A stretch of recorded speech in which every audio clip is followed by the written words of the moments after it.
Are we all physically, emotionally, mentally on the same page? I believe our delegates are not, as they are still reflecting, absorbing the illuminating morning with His Holiness Dalai Lama. What a great way to start any meeting, isn't it? Yes. Well, let me start with an astounding fact that there are more museums in America than Starbucks and McDonald's combined together. Respected Chief Guest, Kalyankama Ishila, Finance Minister, Central Tibetan Administration, Kungo Aryala, Secretary, Department of Information and International Relations,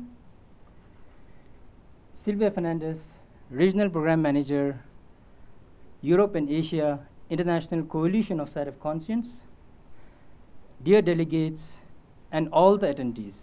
I, Tenzin Topden, on behalf of Tibet Museum, would like to welcome you all to the opening ceremony of Asian Site of Conscience 2019, hosted by the Tibet Museum, with the theme, Reconstructing Memories by Objects, Narratives, and the Legacies of Colonialism. The International Coalition of Site of Conscience is the only global network of historic sites, museum, memory initiative that connects the past struggle with the present movement for human rights and thereby converting the memory into an action. Likewise, the Tibet Museum, which was inaugurated by His Holiness the Dalai Lama on April 2000, with the sole purpose to preserve, research, innovate, document, exhibit, as well as educate both Tibetan as well as non-Tibetan on all the matters related to Tibetan history, culture, and current situation in Tibet. We also believe that by knowing the past, we can strengthen and guide our future, and we do it primarily through the permanent exhibition that is situated near His Holiness Dalai Lama Temple, and secondly, by a traveling exhibition with the selected 10 themes, and thirdly, through the photo archive, which we claim have close to around 40,000 photo collection. Now, without wasting much time, I would like to call our director, Mr. Tashi Pinzola, to please address the gathering.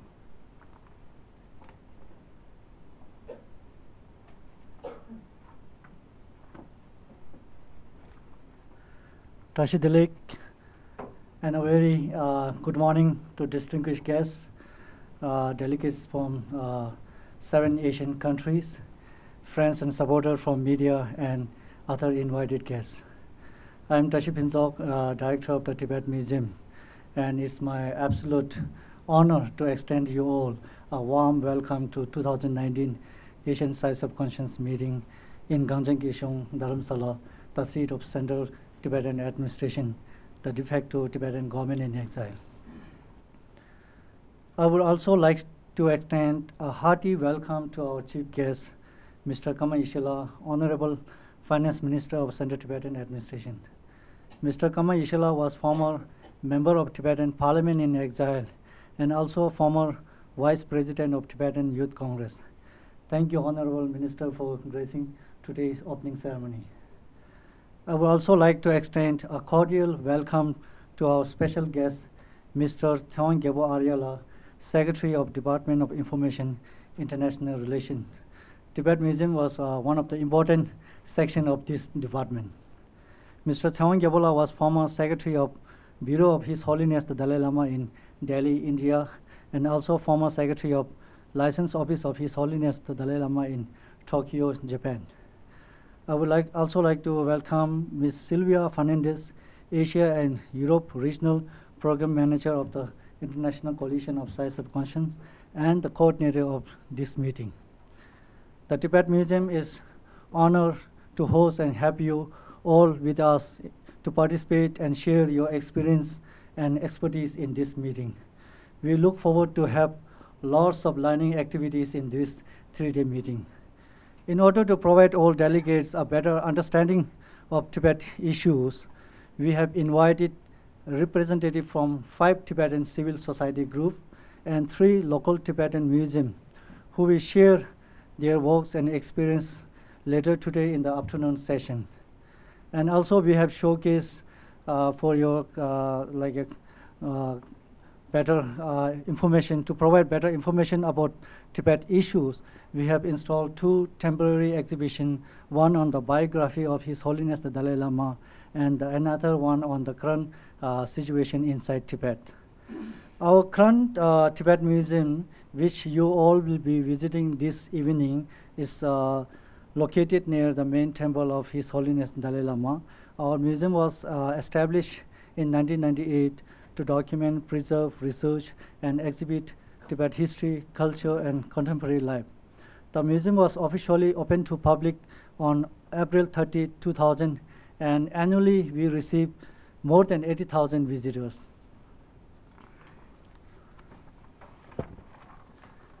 Understanding the importance of museum as a medium to promote our collective heritage and amplify our movement, Central Tibetan Administration has decided to establish another Tibet Museum in 2017, and the official announcement of the new museum project was made through press conference in January 2018 by the Dr. Lobsang Sangye, President of the Central Tibetan Administration.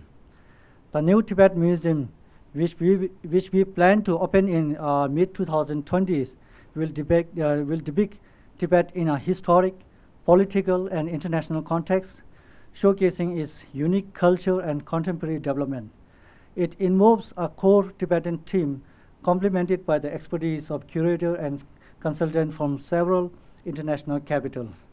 The new Tibet Museum will present state-of-art exhibition focusing on the Tibet history and the Tibetan freedom struggle, providing spaces for the reflection and interactive experience as well as creative and artistic exchange. Through exhibition and program, the new Tibet Museum will seek to engage a global community about the history, culture, and present situation of Tibet and its diaspora, while inspiring appreciation for the Tibet struggle and the issues currently facing in Tibet. Issues of human rights, democracy, environment, demographic shift, and cultural preservation will be addressed, along with the teaching and the legacies of His Holiness the Dalai Lama. By using personal stories and testimonies, the new museum will share our knowledge of Tibet's diverse and distinct culture, our memories of life in Tibet before the Chinese occupation, and our fears for our country's future. It would carry the hope and the aspiration of the entire Tibetan population, both inside and outside Tibet. Our museum do not claim to be neutral. Our museum deliberately challenges the China's version of Tibet past and its distorted version of the present. With this museum, we seek to reclaim our right to tell our own story on our own term and in our own vote. Without further ado, I would like to thank you all for your kind presence and making this meeting a success. Wish you all a pleasant stay in Dharamshala and lots of learning and networking. Thank you all.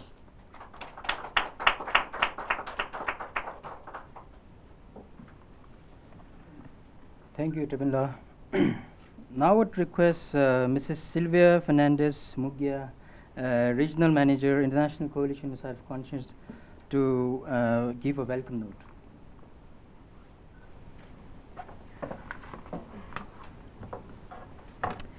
Good morning, everyone.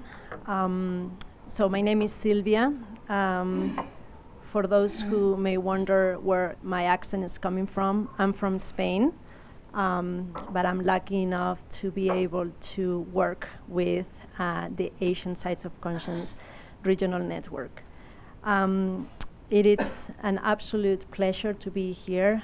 I want to thank again and again Tashi and his team for all the work that they've done, for all of us to be here today, for their commitment and their efforts over the past months, and for giving us the once-in-a-lifetime opportunity to meet His Holiness the Dalai Lama this morning. I'm getting goosebumps as I'm saying this. I think we can all agree that it was an excellent way to start this meeting.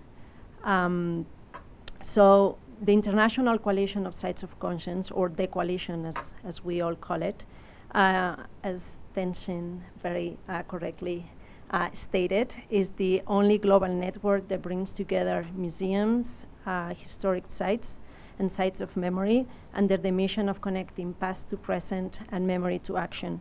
It was founded in 1999 by 9 members, and today the coalition is comprised of over 250 members in 65 countries. From Argentina to Northern Ireland, Poland, and Nepal, the coalition works to serve its members in becoming sites of conscience. So sites of conscience are museums, historic sites, and memory initiatives. They are large, small, long-established, or brand new. They exist in rural environments and in urban environments. They remember different histories and address different contemporary challenges. But what makes a site of conscience is their commitment to harnessing the power of the past to stimulate a critical reflection and understanding and address their contemporary legacies. At the core of the Sites of Conscience movement is the understanding that there is nothing inherent in a historic museum or a site that ensures a connection between past and present. In fact, museums and sites of memory need to be intentionally activated through a process of active programming, interpretation, in order to promote civic engagement and respect for human rights. Rooted in their local communities, sites of conscience turn to their own cultural traditions to develop tools and programs specific to their context, whether it's theater, visual arts, music, exhibit design, or dance, to bring together different groups of society. In doing so, sites of conscience not only are centers for experimentation, but also for collaboration and community building. Recognizing that the legacies of human rights abuse are not static, sites of conscience are constantly faced with the need to evolve and adapt to changing times, to turn to creativity and new mediums in order to remain relevant in society, and to offer evolving dialogues for the newer generations while preserving the memory and the voices of the past. The past 20 years have produced an impressive portfolio of tools, strategies, and innovative projects that aim to empower the individual and contribute to building a society that is critical and active against violence. Just in this room, we can point at a good number of examples from Sri Lanka, Cambodia, Nepal, Bangladesh, and the Philippines. Over the next few days, we will learn how some of these sites of conscience have been confronting the past and current forms of colonization. The coalition carries out its mission by offering its members technical support, financial assistance through small grants, promotion, and most importantly, by providing opportunities like this one, for networking and peer-to-peer exchanges within the 6 regions in which we work, and a global sharing of best practices. Today, we gather to celebrate the 2019 Asian Sites of Conscience Regional Meeting. Given the nature of the place where we meet and previous conversations on the need to trace our shared journeys, this year's meeting centers on Asia colonialist experience, its heritage, and effort to confront it. We look forward to 3 days of inspiration, learning, and camaraderie. Thank you.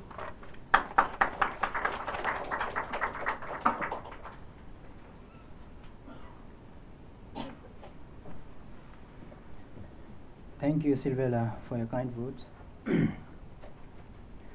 Now I would request Mr. Sawangebu Ariela, Secretary, Department of Information and International Relations, to address the gathering.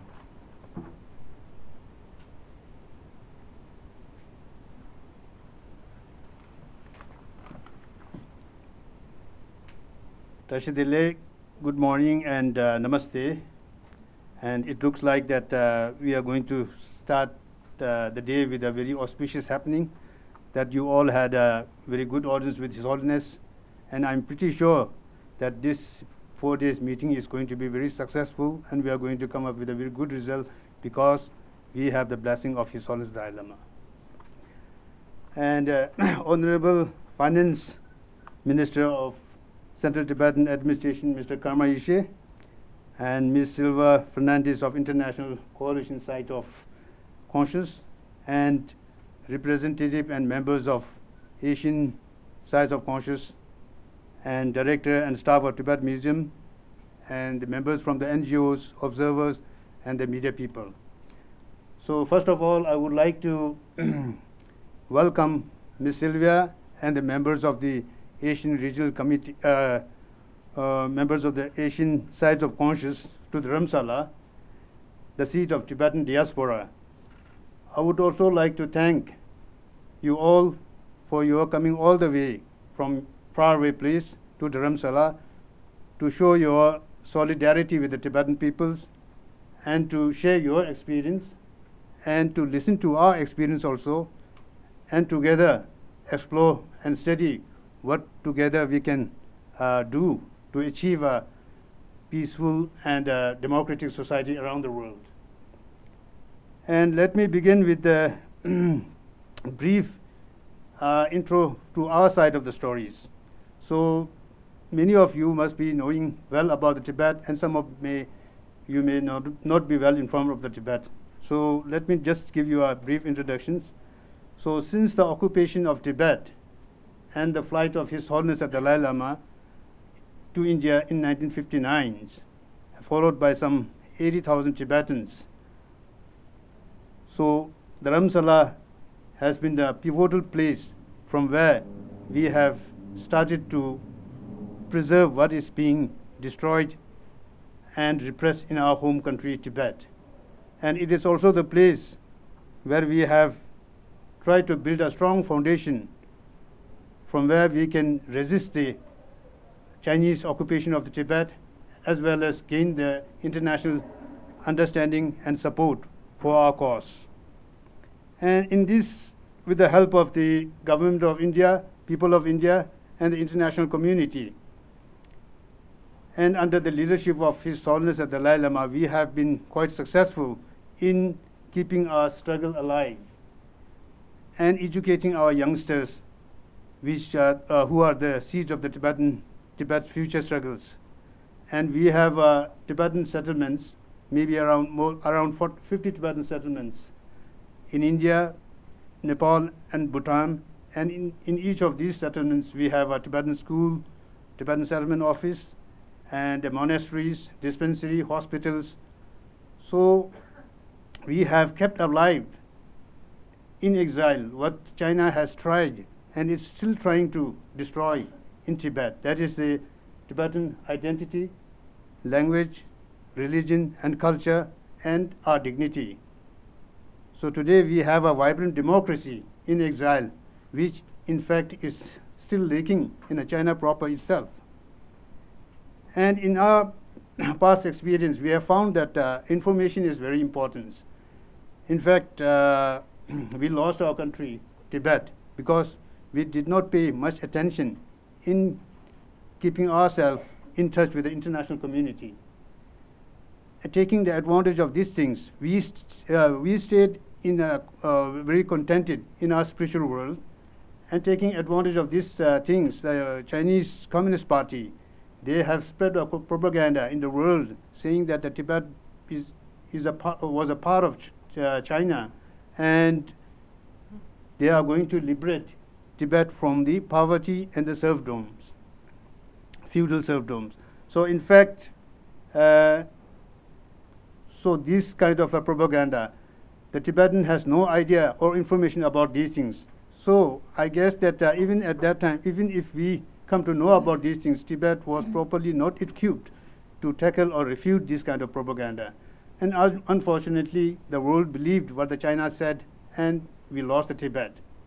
So realizing the past mistakes, so here in exile, the Central Tibetan Administration, we have this Department of Information and International Relations, so which represent the voice of Tibetans in and outside Tibet. And through this, we keep the Tibetans and international community and the Tibet supporters well informed about what is happening in Tibet and keep them updated on the Tibetan issues. And these informations are disseminated through four major languages like Tibetan, English, Hindi, and Chinese language. And it is distributed through television, YouTube, websites, and print media.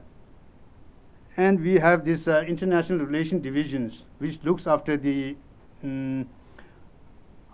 diplomatic services, which keeps connected with the foreign countries, foreign diplomats, parliamentarians, and supporters in the foreign countries. It is done through the 12 offices of Tibet that we have abroad. That is, one in Washington, D.C., and in Brazil, Moscow, London, Zurich, Brussels, and South Africa, Australia, and Japan, Taiwan, and in India. So we have one in Nepal, but unfortunately, because of the situation there and because of the Chinese pressure, it has to be downgraded and it is closed for some time. So one other important aspect of information dissemination which is very relevant to today's workshop and today's function here. It is our Tibet museum here. As introduced by our director, it is located in McLeodganj. It is small. It is just near the main temple, the place where you had the audience with His Holiness. I hope later on you will be able to visit there. Although it was according to my, it was started in 2000, but then it was established in 1998, I think. So, however, like although it is a very small, but then it has proved to be a very important avenue through which we could educate the people about what exactly happened in Tibet through these pictures and through visual effects. And then, like considering the warm and the positive response that we have gained from this little Tibet museum, our administration has decided that we should have a bigger museums in the Secretariat complex itself. Today, we are in these museums, and although the museum it is still under construction, the conference room is already ready here, and I think it is auspicious that Asian side of meeting is being held here, and this meeting has inaugurated the conference room here. And I studied the press release that you have made, in which it was written, let me quote, the 2019 Asian Sites of Conscious regional meeting will include capacity building workshop, working groups of plenary sessions structured to support the development of regional partnership and launching of our shared journey. So I think this concept is very good, and we should all work together to share our experience and fight the evils of colonialisms. And one thing is that participants here have already experienced the colonialisms, and you have fought, and you are all now free. Whereas the Tibet is still under the colony of Chinese rule. So there are many things that we can learn from your experience. And I'm happy to see that Tibet Museums, in collaboration with the International Coalition Sites of Conscious, has been able to organize this Asia Regional Site of Conscious here in Dharamshala. And I thank you all for your cooperations. and I very much look forward to sharing our experiences and getting guidance from your experiences in our search for freedom and justice in Tibet. Thank you very much.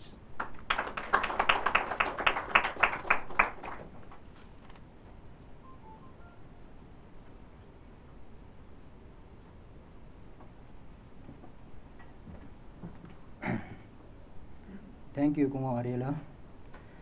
Now I would request our chief guest, Honorable Mr. Kama-Ishila, Finance Minister, who is former Vice President of Tibetan Youth Congress in year 1995 and again in 1998, was elected for 13, 14, and 15 Tibetan Parliament in exile, but also a man of many dimensions, a diplomat, a scholar, as I got to meet him and oftenly I got to talk to him. I request sir to please come and raise the question.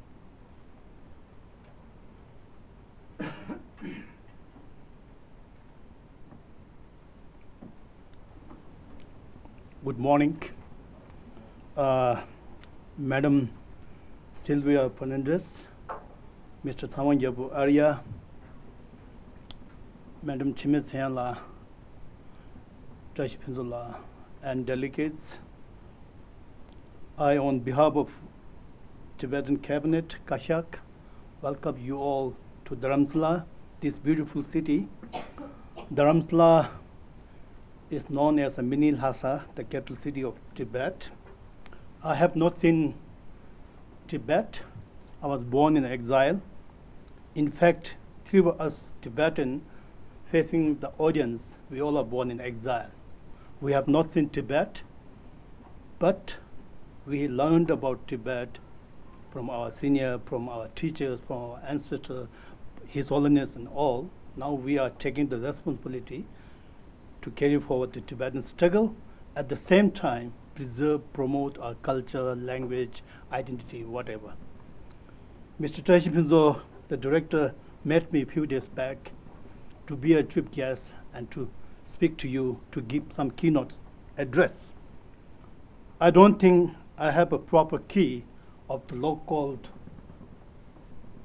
this meeting so that you get some notes to note down, but I accepted with humble just to give moral support to the team called Tibet Museum. Otherwise, I have no knowledge about the museum at all. The person standing here is a so-called Minister for Finance. There are around 192 ministers, finance ministers. They can collect taxes.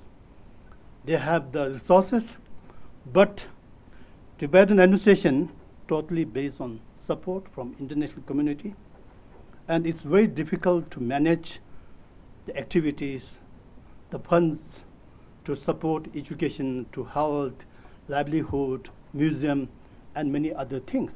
But definitely, the credit goes to His Holiness the Dalai Lama. When he came to India, he was hardly 24. The only thing he knew was the sky and the earth. But definitely, with his vision, we are able to preserve, promote our culture, not only to the Tibetan earth, but at the same time, the Himalayan belt people, right from, if you look at the people from Nepal, from Indian Himalayan region, they come to our community to learn Buddhism, to learn Tibetan language, like that. All this credit goes to His Holiness and the senior people who served the Tibetan community for the last so many years. That is why we are able to be here. When it comes to museum, if you look at Tibet, Potala Palace is being used by China as a museum to earn money and give wrong information to the Chinese tourists mainly, and very limited foreign tourists. But here, we are supposed to tell the story. We have a delegate from Nepal, the Princess Brigoti, who married to the King Songtsen Gampo. We have a long relationship with all these countries. Tibet was a great country, huge empire. If you look at the history, the Buddhism came from India.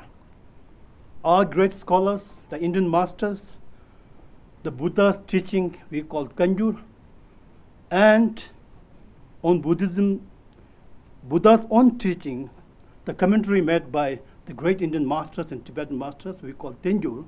All these things earlier used to be in Sanskrit and Pali. We were able to translate everything into Tibetan language. Now everything you cannot find in Sanskrit and Pali, but it is the Tibetan scholars who came from Tibet to India, hardship, climate, so many hardships are there, but their hard work, their inspiration, we are able to preserve the Buddhist culture. So Tibetan culture, whatever you say, totally based on Buddhist principles. And that is why we have a big history. Right now, His Holiness always used to say, humanity first. No matter whether you are Chinese, you are Tibetan, you are Nepalese, or Cambodian, whatever, but we all are human beings first. So humanity is first. Secondly, interfaith.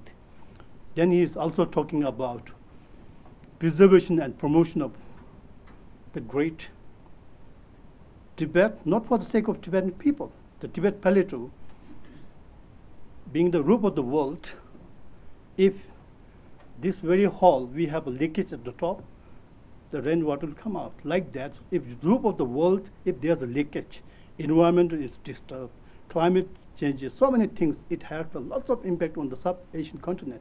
That is why to support, promote Tibet issue is not only supporting the 6 million Tibetans, but it's also larger benefit to the whole Asian continent.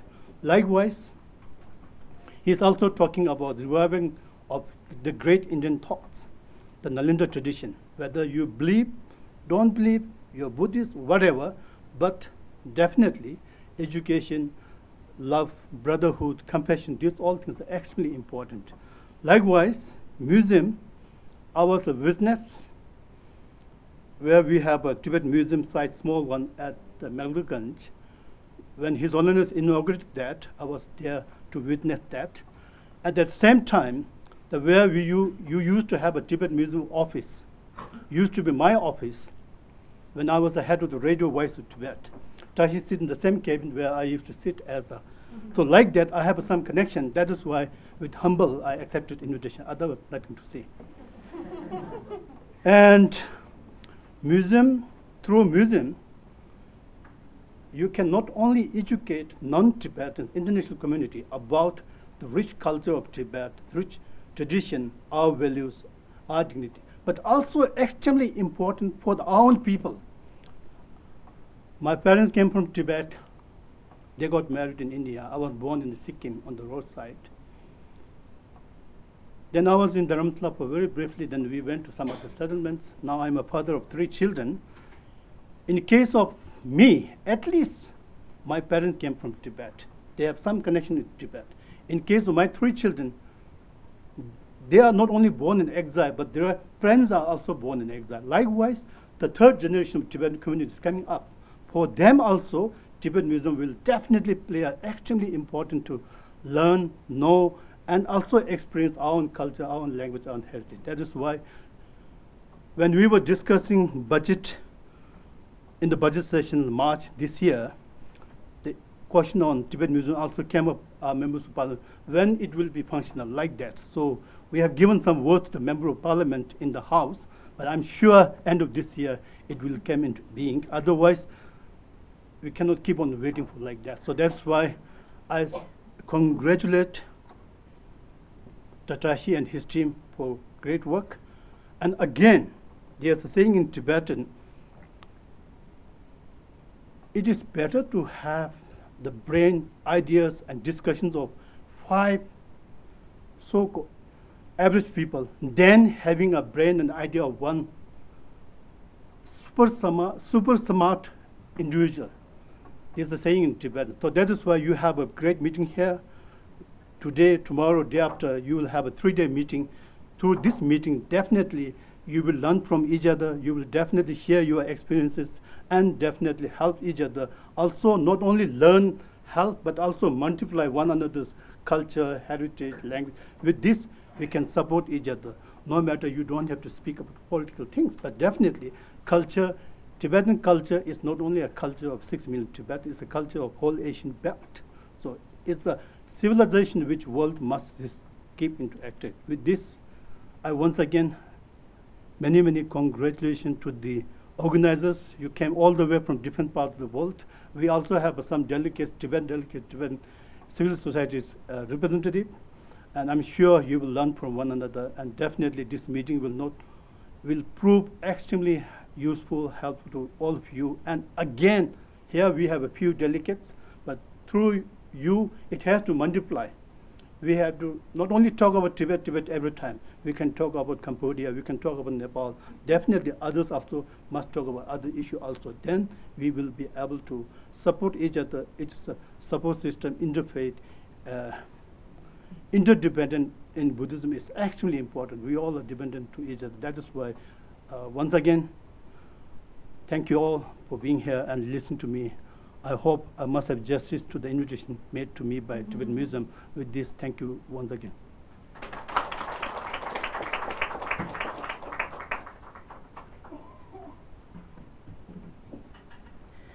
Thank you, sir, for your kind words and speaking today. I would now like to prefer a word of thanks. First word of thanks, of course, to Kama Ishila for suggesting, urging, and inspiring all of us today. And then Mr. Sawangebo Ariala for having come and graced the occasion, and also explaining to our delegates about how China has captured Tibet, and also the structure of CTA in brief, and also the importance of the museum at large. Then I would like to thank Silvia Fernandez and the entire team of International Coalition for giving us this opportunity to host, and your for positivity.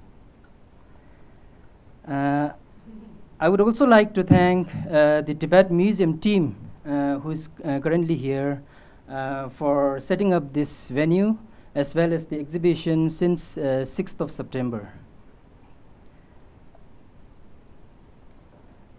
I know there are many journalists around us who are going to report, and I'm thankful to them as well.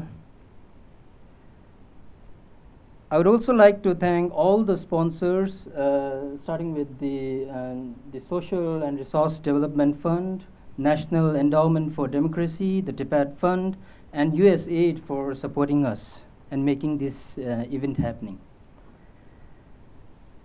Last but not the least, I would like to thank all the delegates for joining us today, and we really appreciate your presence here. Now you all are requested to please be available for the post-coffee session, which I assure you will be as stimulating as it could be, because we have some brilliant people and organization who is speaking on it. And with that, ladies and gentlemen, I would like to end this very long morning session to an end, and I would invite you all for the coffee and tea which is being served outside, and we'll be here back in an hour exactly. Thank you so much.